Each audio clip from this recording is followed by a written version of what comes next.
शादी जिस आदमी के साथ हुई वो कनाडा में जॉब करता था। मैं उसे लड़के के बजाय आदमी इसलिए कह रही हूँ कि वो आदमी मुझसे उम्र में बहुत ज़्यादा बड़ा था, लेकिन मेरे माता पिता ने मेरी शादी उससे इसीलिए करवा दी क्योंकि वो बहुत ज़्यादा अमीर था और कनाडा में रहता था। जब उसने पिता से वादा किया था कि वो शादी के बाद मुझे भी अपने साथ कनाडा ही लेकर चला जाएगा, और जैसा कि उसने वादा किया था, शादी के बाद वो मुझे कनाडा लेकर चला गया। वो रोज़ाना जब अपने ऑफिस से वापस आता तो उसके चेहरे पर कुछ निशान होते और उसके बैग में औरतों के फटे पुराने कपड़े होते।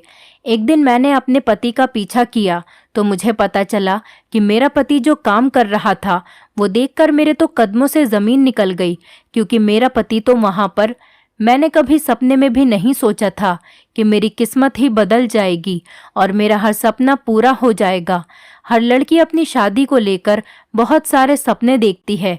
ऐसे ही मैंने भी बहुत सारे सपने देखे थे, लेकिन मैंने कभी भी नहीं सोचा था कि मेरे सारे सपने इस तरह से सच हो जाएंगे। इसीलिए मैं हमेशा हकीकत की दुनिया में रहना ही पसंद करती थी, क्योंकि मुझे मालूम था कि हम जैसे लोगों का आने वाला कल भी हमारे अतीत की तरह दर्दनाक ही होता है।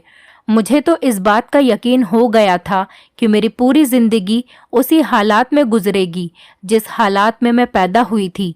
लेकिन मेरी माँ हमेशा यही कहती थी कि मेरी बेटी राज करेगी, उसे तो लेने कोई शहजादा ही आएगा। और एक समय फिर ऐसा आया कि मेरी माँ की हर प्रार्थना पूरी हो गई और वो सपने जिन्हें देखकर मैं डरती थी वो सब हकीकत बन गए। मेरा नाम ऐश्वर्या है। मैं 20 साल की होने वाली थी। मैं बचपन से ही अपने घर में गरीबी देख रही थी और अपने माता पिता की गरीबी से तंग आ चुकी थी। अच्छा खाना पहनना तो जैसे हमारी किस्मत में ही नहीं था। हम लोग तो छोटी छोटी चीज़ों के लिए भी तरसते रहते थे। मैं भी बचपन से अब जवान हो गई थी, लेकिन हमारी ख्वाहिशें कभी पूरी नहीं हुई थी। मेरे पिता एक मजदूर आदमी थे और रोज़ जो कमाते थे उससे तो राशन भी मुश्किल से आता था, क्योंकि हमारा घर भी किराए का था और पिताजी को रोज़ के पैसों में से ही पैसे बचाकर किराए के लिए भी रखने होते थे। मैं बचपन से यही देखती आ रही थी। जैसे ही मैं जवान हुई और मैंने देखा कि मेरे घर की सारी जिम्मेदारी मेरे मजदूर बाप पर है और काम करते करते उनकी कमर भी झुक गई है, मैंने सोचा कि मैं अपने पिता की मदद करूंगी। इसीलिए मैंने एक स्कूल में साफ सफाई की नौकरी कर ली। हम 3 बहनें थीं और सबसे बड़ी मैं थी। घर के हालात को देखते हुए मैं अपनी उम्र से पहले ही बड़ी हो गई थी। मेरे पिताजी मुझसे बहुत ज़्यादा मोहब्बत करते थे और जब वो मुझे मेहनत करता देखते तो मेरे सर पर हाथ रखकर मेरे अच्छे नसीब की दुआ करते। ऐसे ही एक दिन मेरे माता पिता की सारी प्रार्थनाएं भगवान ने सुन ली और स्कूल में काम करने वाली एक टीचर ने मेरे लिए एक रिश्ता भेजा। इस रिश्ते के बारे में तो हम गरीब लोग सोच भी नहीं सकते थे। मैडम की दोस्त मेरे लिए अपने भाई का रिश्ता लेकर आई थीं। वो अपने भाई की शादी मुझसे करवाना चाहती थीं।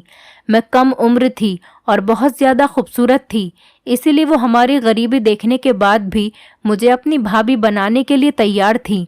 हम जैसे गरीबों के घर में अगर कोई रिश्ता बैठे बिठाए आ जाए तो बहुत खुशी की बात होती है, लेकिन इस समय हमारी खुशी हैरत में बदल गई जब टीचर की दोस्त ने बताया कि उनका भाई कनाडा में बहुत अच्छी नौकरी करता है और वो शादी के बाद मुझे भी अपने साथ कनाडा लेकर चला जाएगा। ये सुनकर तो मेरे माता पिता की आंखें फटी की फटी रह गईं, क्योंकि मेरे माता पिता ने और मैंने तो कभी सपने में भी नहीं सोचा था कि मेरे लिए कोई इतना अच्छा रिश्ता लेकर आएगा। मेरी टीचर की दोस्त ने अपने भाई की तस्वीर हमें दी और हमसे कहने लगी कि आप मेरे भाई के बारे में मालूमात निकाल लें। जब आपके दिल को तसल्ली हो जाए तभी आप रिश्ता पक्का करें। उनके भाई चेतन की उम्र 40 साल की थी, जबकि मैं अभी 20 साल की ही थी।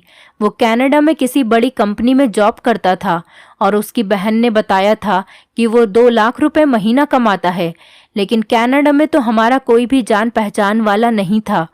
तो मेरे माता पिता कहाँ से उस आदमी का पता निकलवाते। लेकिन यहाँ पर पिताजी ने अपने जानने वाले लोगों से उनके बारे में पता करवाया तो सभी लोगों ने बताया कि चेतन को तो कनाडा गए हुए ज़माना हो गया और जब वो यहाँ रहता था तो बहुत ही नेक और शरीफ लड़का था। बहुत सोच समझने के बाद मेरे माता पिता ने फैसला किया कि मेरा रिश्ता चेतन के साथ तय कर दिया जाए, क्योंकि ये रिश्ता मेरी जिंदगी बदल सकता था। मेरे पिता के लिए उसकी और मेरी उम्र का फर्क कोई मायने नहीं रखता था। उनका कहना था कि चेतन मेरी बेटी को अच्छा खिलाएगा और अच्छा पिलाएगा और उसकी सारी ख्वाहिशें पूरी करेगा जो मैं नहीं कर सका। हमारे लिए तो बस यही बहुत है, और हो सकता है कि चेतन की वजह से हमारी और बेटियों के नसीब खुल जाएं और मेरी सारी बेटियां अपने ससुराल में सुकून से रहें। चेतन की बहन ने शादी से पहले मेरे घर वालों को अपने घर पर दावत पर बुलाया। जब हम लोग उसके घर गए तो हमारी तो आंखें फटी की फटी रह गईं, क्योंकि उसका घर तो बहुत बड़ा और आलीशान